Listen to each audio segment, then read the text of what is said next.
כמה צרות ובעיות עושים לנו אנשי הערב רב עד היום, מהמדבר ועד היום. כל הסכסוכים, כל הפילוגים, כל מה שאומות העולם באים להילחם בנו, זה הכל מהצרות והנזקים שעושים לנו אנשי הערב רב, שהם לא חלק מעם ישראל. מי שרוצה להבין מה שאני אומר, אז יתבונן במשפט שלמה.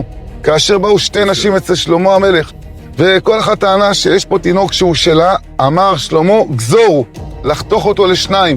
האמא האמיתית התחילה לצעוק, לא, אל תעשו כלום לילד, אני מוותרת עליו, ובלבד שלא תעשו כלום לילד.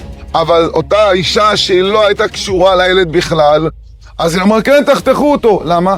אין לה קשר אליו. אז אין לה רחמים, לא אכפת לה בכלל מהתינוק הזה. זה הסימן, רבותיי. ערב רב, מי שרוצה לזהות אותם, יתבונן היטב מה שקרה במדבר. יש שתי סימנים שמזהים אותם עד היום, שהם לא שייכים אלינו. דבר ראשון, כמו שהיה בחטא העגל. איך הם החטיאו את עם ישראל בחטא העגל? הם ניצלו מצוקה שיש לעם ישראל. משה רבנו התעכב, לא יורד מהר סיני, ואז צריכים איזה כוח. מי יוביל אותנו? מי יציל אותנו? בורא עולם? לא בורא עולם, צריך עגל מזהב. מי זה עגל מזהב? כל דור יש להם עגל מזהב אחר.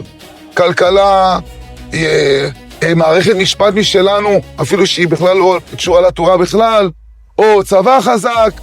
איפה בורא עולם בתמונה? אין בורא עולם. העגל מזהב, הוא יוביל אותנו. והם עומדים בשלטון ומנצלים מצוקות של עם ישראל כל הזמן, גם לסכסך בינינו ולהרחיק אותנו מהשם יתברך.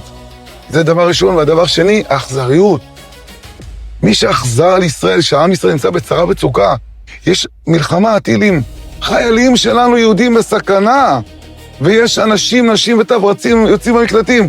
מי שיהודי אמיתי, יש כאלה, חשבנו שהם לא קשורים כל כך, והנה אתה רואה, מתגלה הלב היהודי שלהם.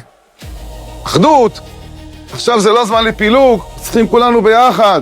עם ישראל בסכנה. התורה זה יהודי, הוא קשור לישראל, אבל יש כאלו שגם באמצע כל המלחמה הם עסוקים בפילוג, ברדיפה, נגד דת, בכל מיני סכסוכים, בשלטון, בשרה, אבל עם ישראל מצוקה. מה התשובה? הם לא מחוברים בכלל לדבר הזה שנקרא עם ישראל. הם לא חלק מעם ישראל.